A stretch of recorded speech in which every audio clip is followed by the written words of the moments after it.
Les us et coutumes de la police et la gendarmerie ont été respectés à la faveur de cette cérémonie de port d'insigne de grade qui a été patronnée par le commissaire colonel-major, directeur général des finances et de l'équipement, Michel Innocent-Peya. Question d'obéir aux directives du chef de l'État.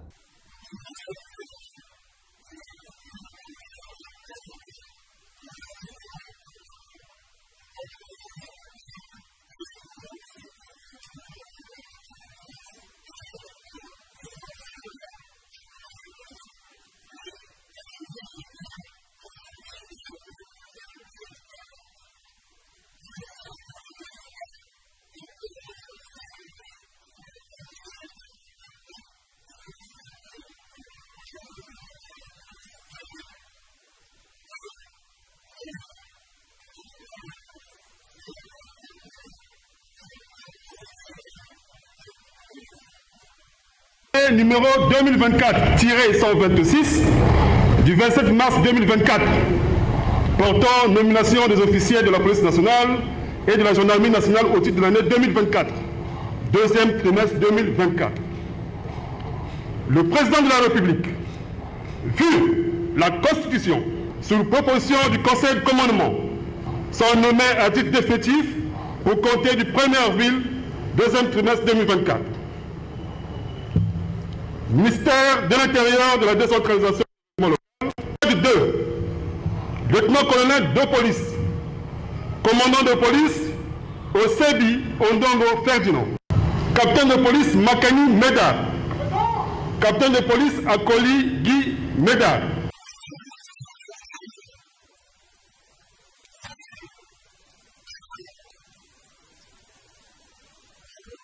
Dans nos rites et traditions, la force publique en général et les forces de sécurité intérieure en particulier reçoivent au terme d'une année et au seuil d'une nouvelle les directives de son Excellence, Monsieur le Président de la République, chef suprême des armées.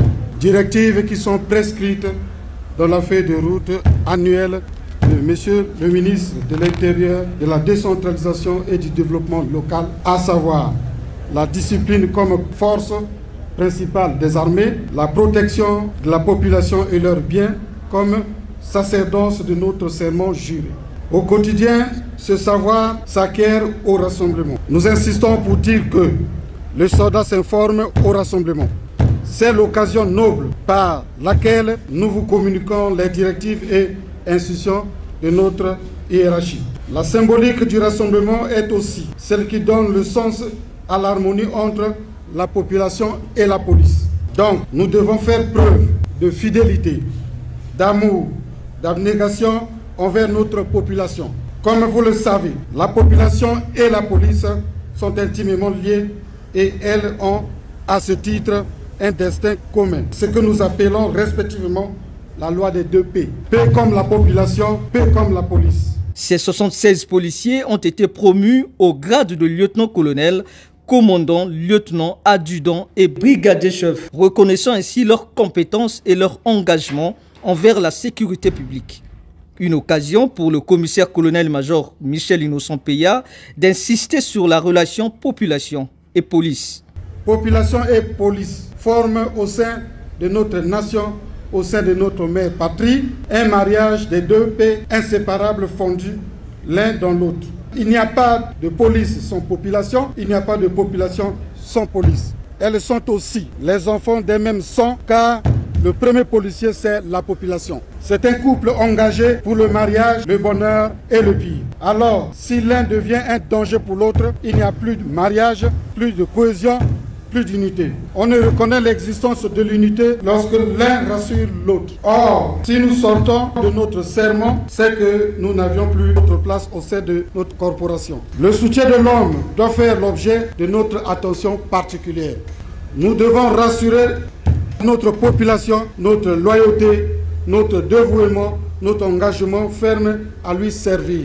Nous devons montrer à notre hiérarchie que nous avons réellement notre place ici à travers notre disponibilité, notre ardeur au travail, notre esprit d'initiative. Voilà ce qui nous permettra de continuer à bénéficier toujours de la confiance et de l'estime de notre hiérarchie.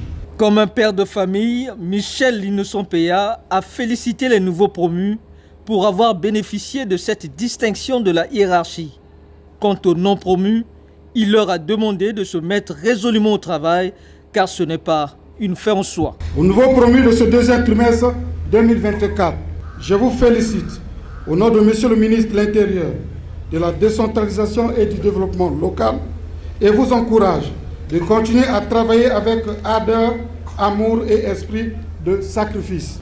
Que votre élévation au grade supérieur que vous venez de bénéficier ne soit pas une fête en soi, mais plutôt une source de motivation pour vous.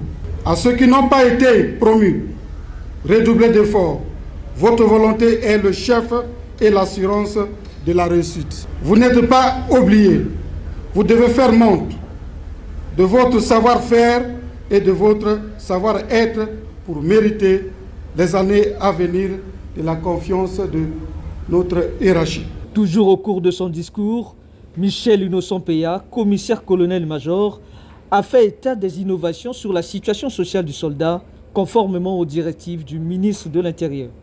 À nous, forces de sécurité intérieure, notre hiérarchie a désormais mis en place des mécanismes sociaux de suivi qui nous accompagnent tout le long de nos carrières. Nous aurons désormais, pour la condition du soldat, le suivi et les soins à domicile pour renforcer son équilibre. La situation sociale du soldat au présent comme au futur ne cessera toujours d'être une préoccupation particulière de notre hiérarchie. Car ne dit-on pas que le bien-être du soldat est la clé de réussite de toute mission. C'est par là que nous terminons nos propos pour vous rappeler désormais de ne plus vous en passer de cette fusion scellée entre population et police qui doit devenir pour nous une loi, c'est des deux P, P comme population, P comme police. Je vous remercie. Les insignes de grade revêtent une importance particulière, symbolisant le respect, la responsabilité et le professionnalisme au sein des forces de l'ordre. Cette cérémonie souligne également l'engagement continu du ministère de l'Intérieur via la Direction générale des finances et de l'équipement, la reconnaissance du mérite et le développement professionnel de ses agents.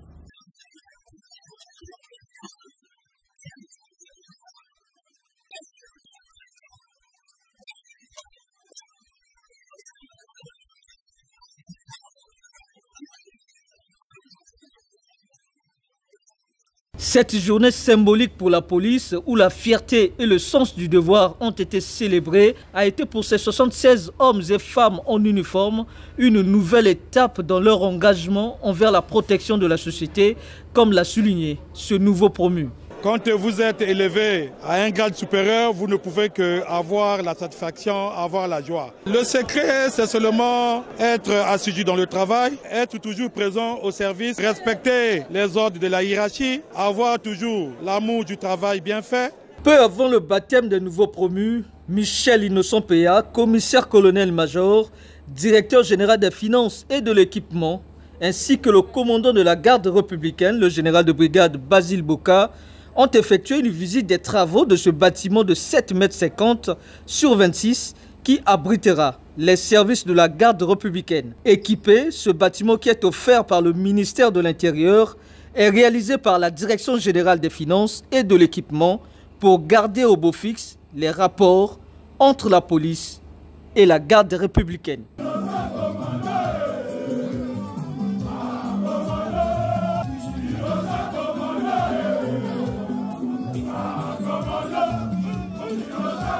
Come on,